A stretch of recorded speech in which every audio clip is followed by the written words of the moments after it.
22절에서 26절까지의 말씀입니다. 창세기 49장 22절에서 26절까지의 말씀.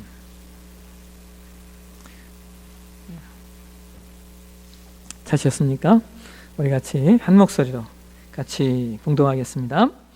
요셉은 무성한 가지 곧 샘 곁에 무성한 가지라 그 가지가 담을 넘었도다. 팔쏘는 자가 그를 학대하며 적개심을 가지고 그를 쏘았으나 요셉의 활은 도리어 굳세며 그의 팔은 힘이 있으니 이는 야곱의 전능자 이스라엘의 반석인 목자의 손을 힘입음이라.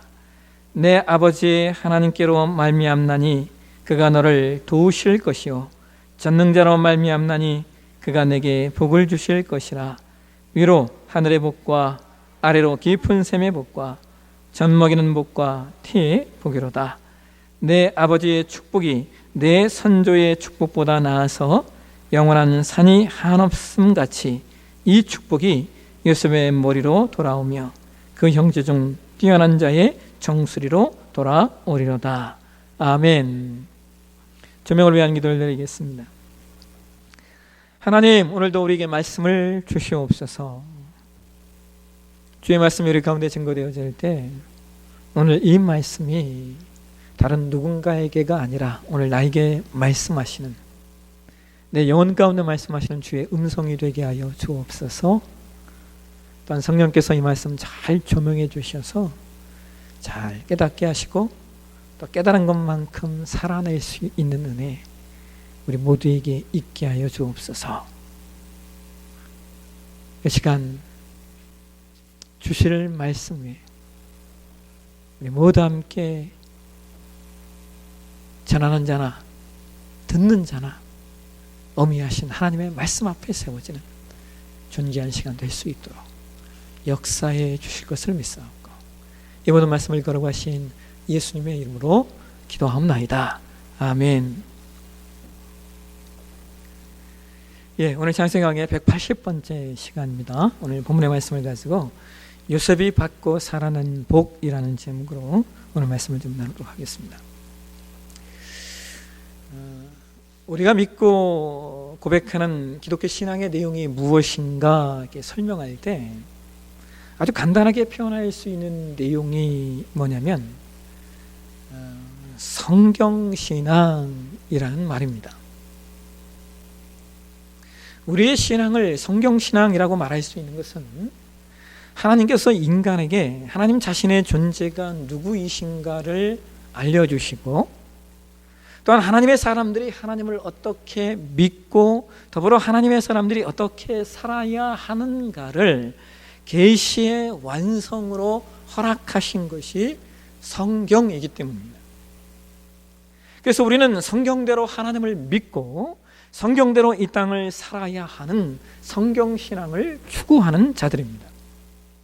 그런데 우리가 성경신앙을 추구하는 데 있어서 하나의 문제가 있습니다. 그것이 뭐냐면 이 성경을 우리가 어떻게 해석할 것인가에 대한 문제입니다. 왜냐하면 똑같이 성경을 보아도 그 성경을 어떻게 해석하는가에 따라서 성경의 내용이 부단히 달라질 수 있기 때문입니다. 그래서 성경을 해석하는 것이 대단히 중요한데 그러면 성경을 어떻게 어떤 방식으로 해석할 것인가 여러 가지 성경 해석의 방법과 내용들이 있는데요. 그런데 오늘날 성경을 해석하는 방식 가운데 신학자들이나 목회자들이 가장 많이 따르고 적용하는 성경 해석의 방법이 바로 구속사적 성경 해석입니다. 성경을 구속사로 해석한다라고 하는 거예요. 그러면 구속사라는 말이 무엇입니까? 여러분 이 구속사라는 말을 영어에 History of Redemption이라고 써요.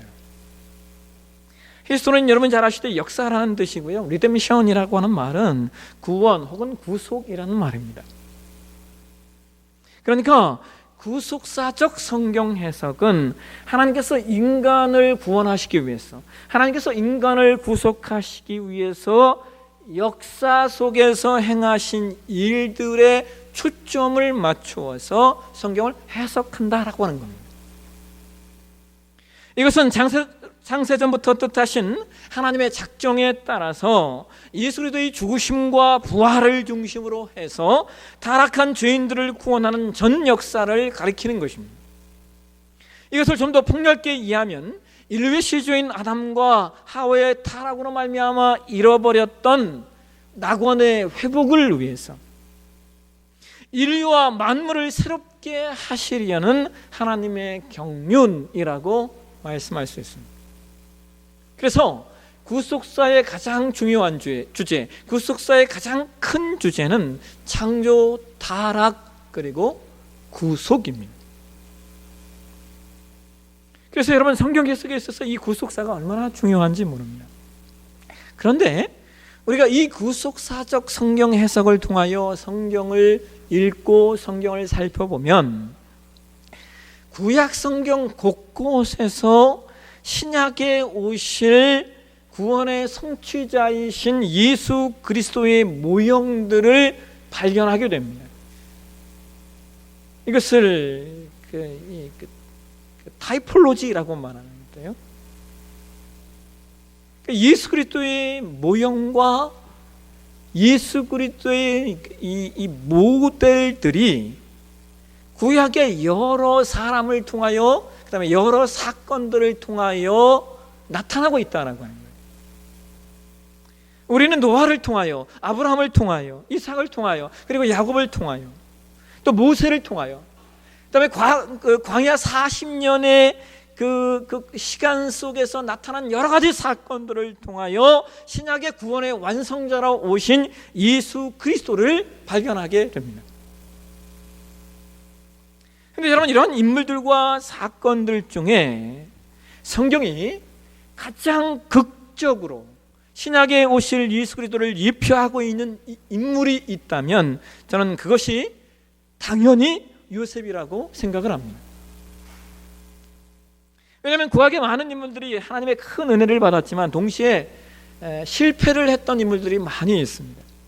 그런데 신기한 것은 그들과 반해서 상대적으로 실수가 없는, 그리고 충분히 넘어질 수 있는 환경이 있음에도 불구하고 넘어지지 않았던 인물이 요셉이기 때문입니다. 그래서 그런지 오늘 우리가 봉독한 창세기 49장 22절에서 26절까지의 말씀을 살펴보시면 야곱이 그동안 다른 자녀들에게 남겼던 그 유언적인 예언의 내용들과 비교해서 오늘 본문의 내용이 사뭇 다른 것을 보게 됩니다. 이전의 내용들을 살펴보시면 다른 자녀들에게는 그들이 살아왔던 삶의 내용을 이야기하면서 질책했던 내용들이 있는데, 그런데 요셉에게는 그런 내용들이 하나도 없습니다. 그리고 내용 자체의 분량으로만 보아도 우리가 이전에 보았던 그 예수님의 육신의 선조가 되었던 그 유다에게 남겼던 내용과 버금갈 정도로 긴 내용이고, 동시에 다른 자녀들에게는 단 한 번도 야곱이 복이라는 단어와 혹은 축복이라는 단어를 쓴 적이 없는데, 여러분 오늘 본문을 잘 읽어보시면 야곱이 무려 8번이나 복이라는 단어와 축복이라는 단어를 사용하고 있는 것을 보게 됩니다.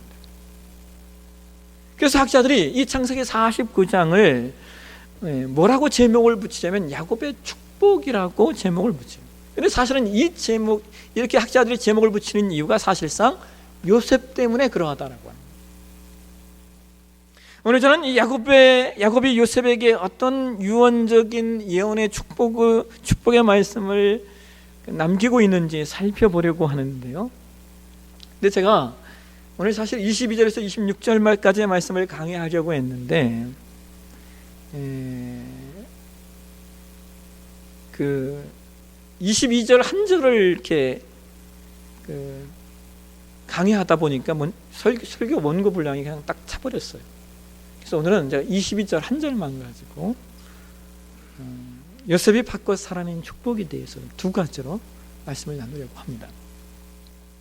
첫 번째로 요셉이 바꿔 살아낸 축복은 샘 곁에 뿌리를 내리는 축복이었다는 거예요. 샘 곁에 뿌리를 내리는 축복. 우리 함께 창세기 49장 22절 말씀 한번 다시 한번 보실까요? 같이 한번 읽겠습니다. 요셉은 무성한 가지 곧 샘 곁에 무성한 가지라 그 가지가 담을 넘었도다.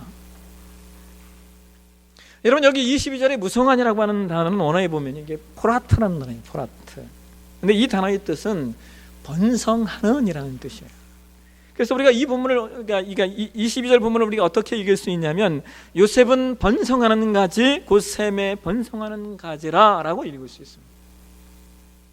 그런데 여기 번성하는 이라고 하는 단어의 의미가 뭔지 아십니까? 이 단어는 다산과 풍요로움을 상징하는 단어예요. 요셉이 다산과 풍요로움의 상징이 되었다라고 하는 거예요. 그래서 여러분, 재미있는 것이 뭐냐면요, 구약 성경에 다산과 풍요로움의 상징으로 가장 많이 등장하는 내용이 뭐냐면 그게 바로 바알과 아세라입니다. 바알과 아세라는 이방인들의 대표적인 우상이었죠. 그들이 그 우상을 따르는 이유가 바로 다산과 풍요로움을 그 신이 가져다 준다라고 믿었기 때문입니다. 그런데 지금 성경이 여러분 뭐라고 말하고 있어요? 바알과 아세라가 다산과 풍요로움을 가져다 주는 것이 아니라 바알과 아세라가 다산과 풍요로움의 상징이 아니라 요셉이 그러하다는 거예요. 요셉은 번성하는 가지와 같은데 그가 풍성함의 상징이요, 그가 풍요로움의 상징이라는 거예요. 그렇다면 여러분, 요셉이 어떻게 이런 존재가 될 수 있었을까요? 성경이 뭐라고 말합니까? 요셉은 무성한 가지 해놓고 뭐라고 말해요? 곧 샘 곁에 무성한 가지라고 말하고 있습니다. 여러분, 요셉은 다산과 풍요로움의 상징인데, 그런데 그런 요셉이 어디에 있다고요? 샘 곁에 있다는 거예요. 그래서 요셉이 다산과 풍요로움의 상징이 될 수 있었던 이유는 단 하나예요. 그가 뿌리를 어디에 내리고 있느냐라고 하는 겁니다. 여러분, 이스라엘의 땅은 사막지대예요. 그래서 샘 곁에 심겨진 나무만이 가뭄과 타는 태양을 극복하고 결국에 아름다운 실과를 맺을 수 있습니다. 그래서 이 축복은 어떠한 환경과 상황 속에서도 그럼에도 불구하고 풍성한 열매를 맺는 특별한 축복의 사람이 될 것이라고 말씀하고 있는 거예요. 그래서 요셉이 이런 존재가 될 수 있었던 이유가 뭐라고요? 그가 샘 곁에 뿌리를 내렸기 때문입니다. 근데 여러분, 제가 여러분이 이제 창세기를 강의하시면서 요셉의 삶의 과정을 세심하게 살펴보셨지 않습니까? 근데 여러분, 요셉이 샘 곁에 뿌리를 내린 적이 있습니까? 또 굳이 말한다면 요셉이 샘 곁에 뿌리를 내렸다고 말할 수 있는 내용은 나중에 요셉이 이집트의 총리가 되고 나서의 일일 겁니다. 왜냐하면 이집트는 나일강이라는 좋은 강 옆에 있는 나라였기 때문이죠. 근데 여러분, 요셉이 애굽의 총리가 되는 것은요, 요셉의 결론이잖아요. 요셉의 삶의 과정 속에서 요셉이 샘 곁에 뿌리를 내린 적이 있느냐라고 하는 거예요. 우리가 요셉의 삶의 과정을 잘 살펴보면 요셉은 샘 곁에 뿌리를 내린 적이 없어요. 요셉의 삶은 총리가 되기까지 고난과 환난과 매임과 속박의 과정이었지, 그가 좋은 환경과 좋은 상황과 좋은 여건의 자리에 거했던 적이 없다는 거예요. 여러분, 어떻게 쓰면 성경이 요셉의 상황을 이렇게 말하겠습니까? 우리 함께 시편 105편 17절과 18절 말씀 한번 보실까요? 같이 한번 읽도록 하겠습니다. 그가 한 사람을 앞서 보내셨으며 요셉이 종으로 팔렸도다. 그의 발은 착고를 차고 그의 몸은 쇠사슬에 매였으니.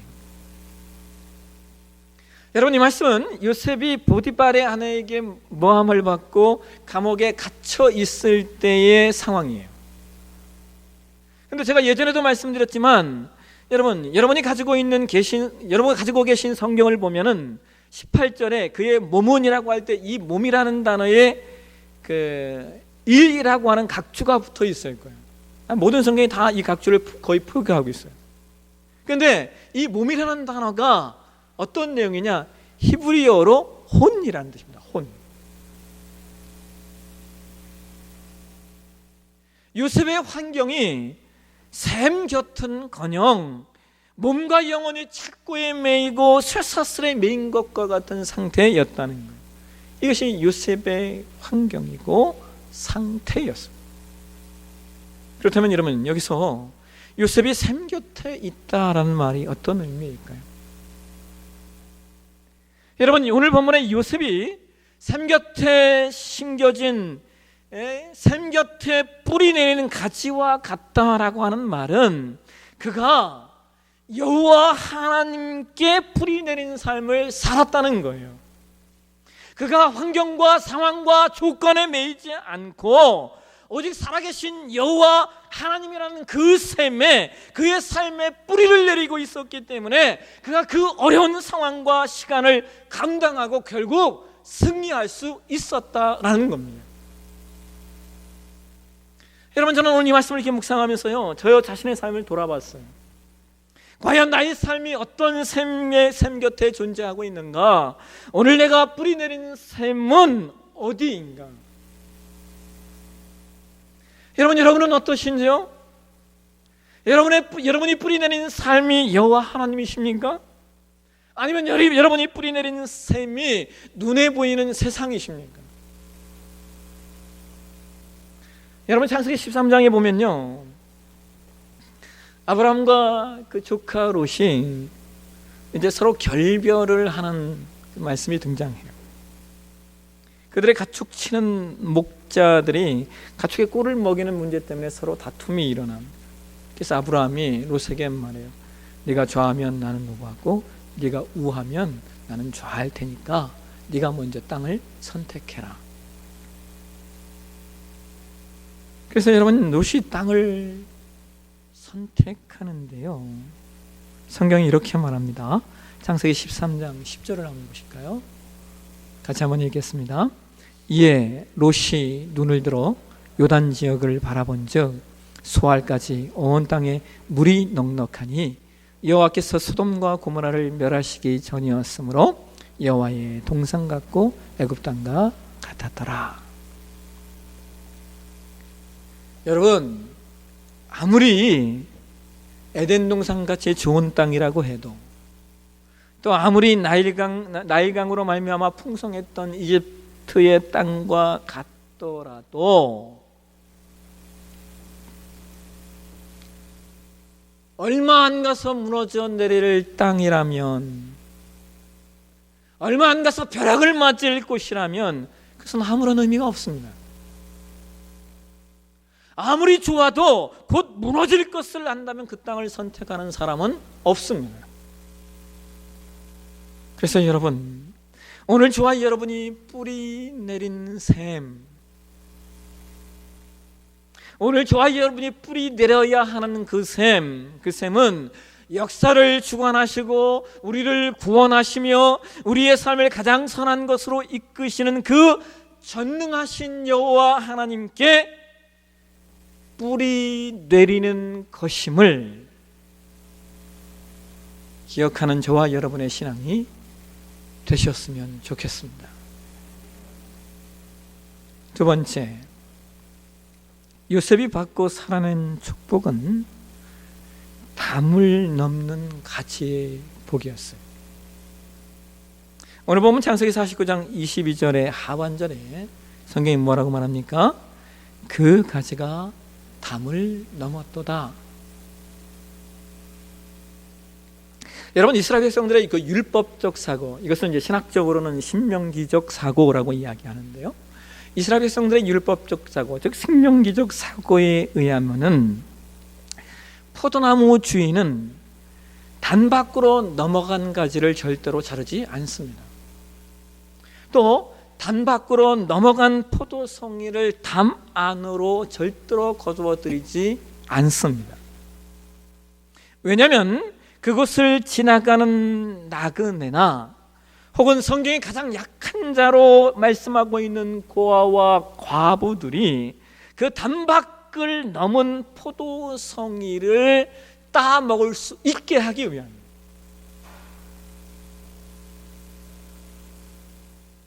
단박에 넘은 포도송이를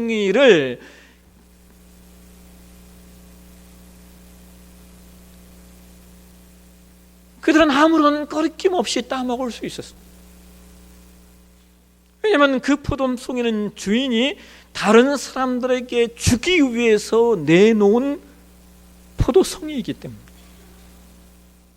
그래서 그들이 그 포도송이를 따먹음으로 말미암아 배고픔을 면하고 나아가 건강의 필수 요소인 영양요소를 공급받을 수 있었습니다. 여러분, 요셉이 받고 살아낸 축복이 뭐냐? 그것은 담을 넘어간 포도나무의 가지처럼 많은 사람들에게 유익을 전해주는 복이었습니다. 그러니까 여러분, 우리가 요셉의 삶을 살펴보면요, 성경이 아주 기가 막힌 말씀을 하고 있어요. 우리 함께 창세기 39장 5절 말씀 한번 보실까요? 같이 한번 읽도록 하겠습니다. 그가 요셉에게 자기의 집과 그의 모든 소유물을 주관하게 한 때부터 여호와께서 요셉을 위하여 그 애굽 사람의 집에 복을 내리심으로 여호와의 복이 그의 집과 밭에 있는 모든 소유에 미친지라. 여러분, 여호와 하나님께서 애굽 사람, 즉 보디발의 집에 복을 내리신 이유가 뭐라고 말하고 있어요? 요셉을 위하여랍니다. 그러니까 여러분, 보디발에게는 요셉 자체가 복인 거예요. 이것은 심지어 요셉이 감옥에 갇혀 있을 때도 동일해요.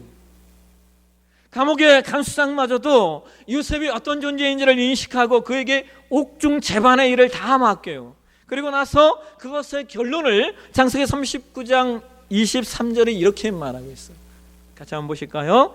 간수장은 그의 손에 맡긴 것을 무엇인지 살펴보지 아니하였으니 이는 여호와께서 요셉과 함께 하심이라 여호와께서 그를 범사에 형통하게 하셨더라. 여러분, 저는 이 말씀을 묵상하면서 얼마나 가슴이 뛰던데요. 왜냐하면 내가 이런 존재가 되었으면 좋겠다라는 마음이 들었기 때문이에요. 내가 존재하는 곳에 하나님이 복을 내리시고 내가 거하는 곳에 하나님의 형통케 하심의 역사가 일어났으면 좋겠다. 여러분은 어떠신지요? 여러분이 있기 때문에 여러분이 거하는 곳에 하나님이 복을 내리시고 여러분이 존재하시는 모든 영역에 하나님의 형통케 하심의 역사, 여러분 일어나셔야 되지 않겠습니까? 지난주에 읽은 그 가운데 이런 글이 있었어요. 어떤 사람이 새 자전거를 이렇게 닦고 있었대요. 그다음에 한 아이가 다가와서 묻더래요. 아저씨, 이 자전거 비싸요? 그 말을 듣고 그 자전거 주인이 이렇게 말합니다. 몰라. 이 자전거는 우리 형님이 나에게 주신 거란다. 그러자 아이는 부럽다는 듯이 나도 라고 말을 이렇게 꺼내는데 자전거 주인이 당연히 이 아이가 나도 그런 형이 있어서 이런 자전거를 받았으면 좋겠어요 라고 말할 줄 알았대요. 그래서 뜻밖의 이 아이가 이렇게 말하더랍니다. 나도 그런 형이 될 수 있으면 좋겠어요. 내 동생은 심장병이 있는데 조금만 움직여도 숨을 헐떡여요. 나는 내 동생에게 이런 멋진 자전거를 사줄 수 있는 형이 되고 싶어요.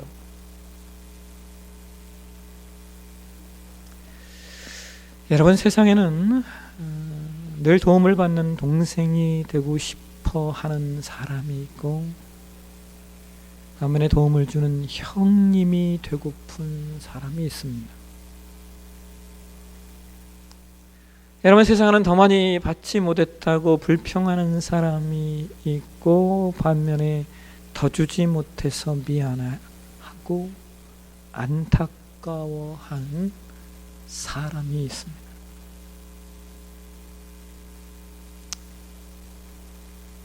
모디 신학교의 학장이었던 조지 스위팅이라는 박사님이 이런 말을 남기셨어요.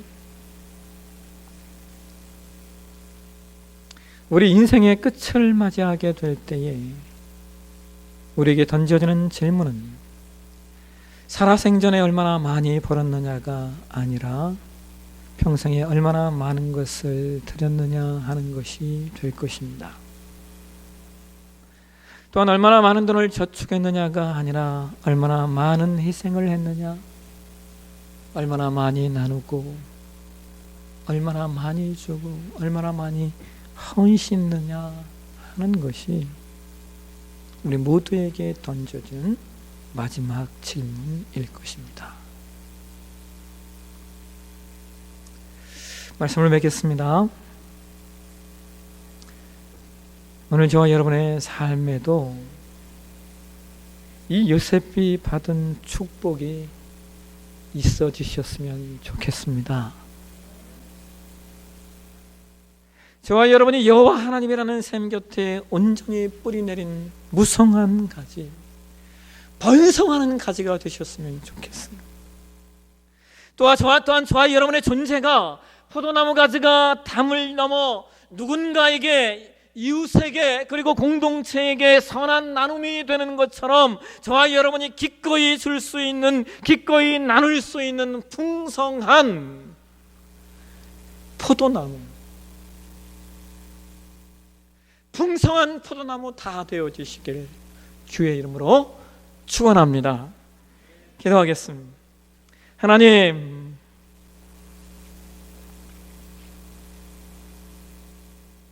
오늘 요셉이 받고 살아낸 축복을 생각합니다. 주님, 요셉은 샘 곁에 뿌리를 내렸습니다. 주님, 우리도 상황과 조건과 여건이, 상황이 흔들 수 없는 여호와 하나님이라는 그 샘에 깊이 뿌리내는 하나님 사람이 되게 도와주시고, 요셉이 담 넘은 포도나무 가지가 되었던 것처럼 우리도 그렇게 누군가에게 무엇인가를 나누고 줄 수 있는 그런 풍성한 포도나무 되게 하여 주옵소서. 걸어가신 예수님의 이름으로 기도하옵나이다. 아멘. 우리 다 함께 자리에 일어나셔서 파송의 찬양 드리겠습니다.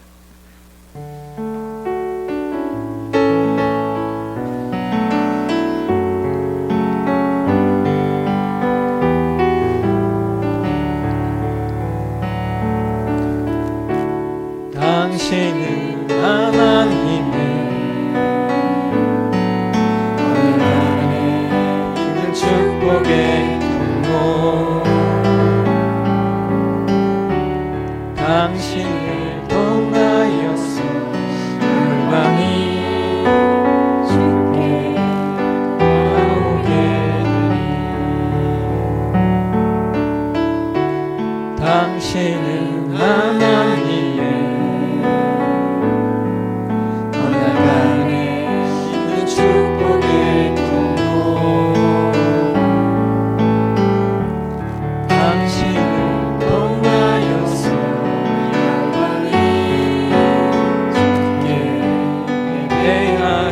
한 번 더. 당신은 하나님의, 당신은 하나님의 언약 안에 있는 축복의 통로, 당신을 통하여서 열방이 주께 돌아오게 되. 당신은 하나님의, 당신은 하나님의 언약 안에 있는 복의 통로 당신을 통하여서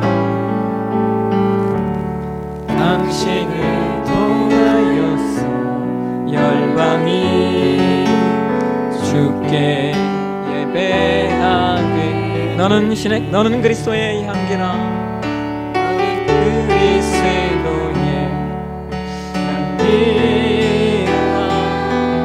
너는 그리스도의 향기라 하나님 앞에서 그리스도의 향기 너를 통해 생명이 흘러가리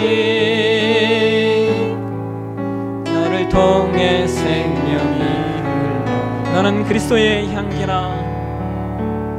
너는 그리스도의 향기라 너는 그리스도의 편지라 하나님 앞에서 그리스도의 너를 통해 사랑이 흘러가리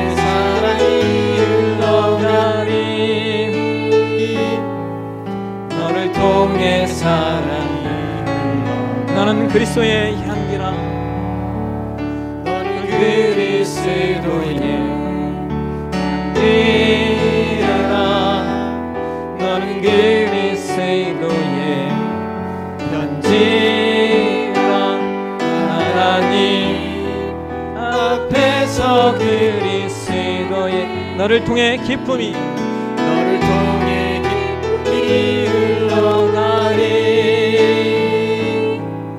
너를 통해 기쁨이 흘러가리 너는 그리스도의 향기라 너는 그리스도의 향기라 너는 그리스도의 편지라 하나님 앞에서 그리스도의 너를 통해 생명이 흘러가리 너를 통해 당신은 사랑받기 위해 태어난 사람 당신은 사랑받기 위해 태어난 사람 당신의 삶 속에서 사랑받고 있지요 당신은 사랑받기 위해 태어난 사람 당신의 삶 속에서 사랑받고 있지요 애초부터 시작된 하나님의 사랑은 우리의 만남을 통해 열매를 맺고 당신이 이 세상에 태어남으로 인해 우리에게 얼마나 큰 기쁨이 되는지 당신은 사랑받기 위해 태어난 사람 지금도 그 사랑 받고 있지요 당신은 사랑받기 위해 태어난 사람 지금도 그 사랑 받고 태초부터 시작된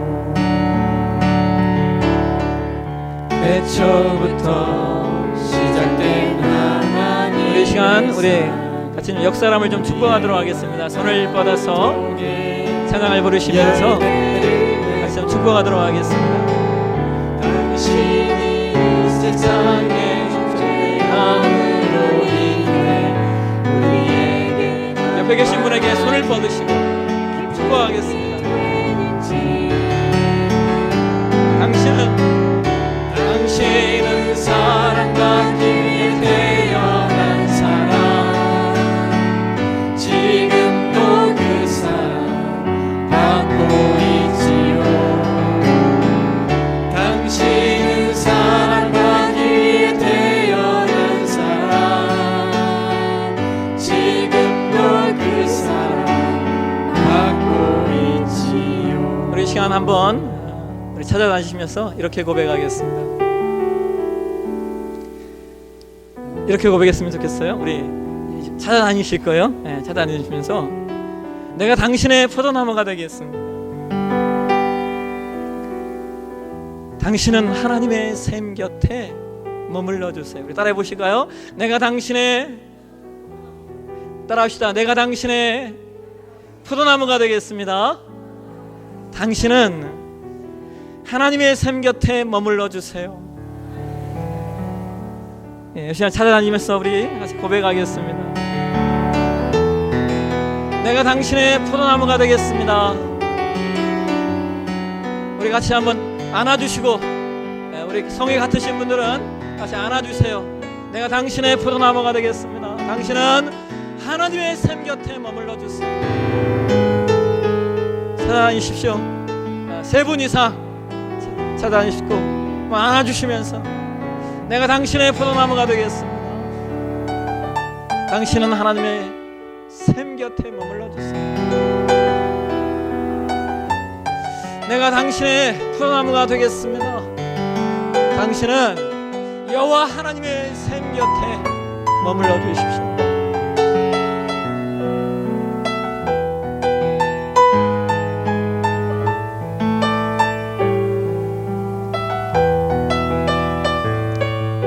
우리 한 번 더. 너는 그리스도의 향기라. 그리스도의 향기라. 너는 그리스도의 편지라. 하나님 안에서 그리스도의 향기 너를 통해 생명이 흘러가리.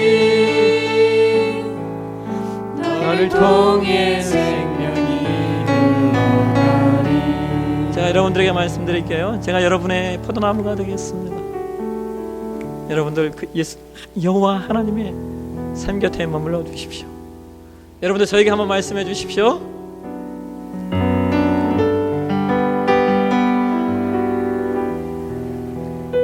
아멘. 감사합니다. 우리 하나님께 영광의 박수 한번 돌리겠습니다. 아론의 축도로 오늘 예배를 마치도록 하겠습니다. 여호와는 너에게 복을 주시고 너를 지키시기를 원하며 여호와는 그의 얼굴을 너에게 비추사 은혜 베푸시기를 원하며 여호와는 그의 얼굴을 내게로 향하여 드사 평강 주시기를 원하노라. 아멘.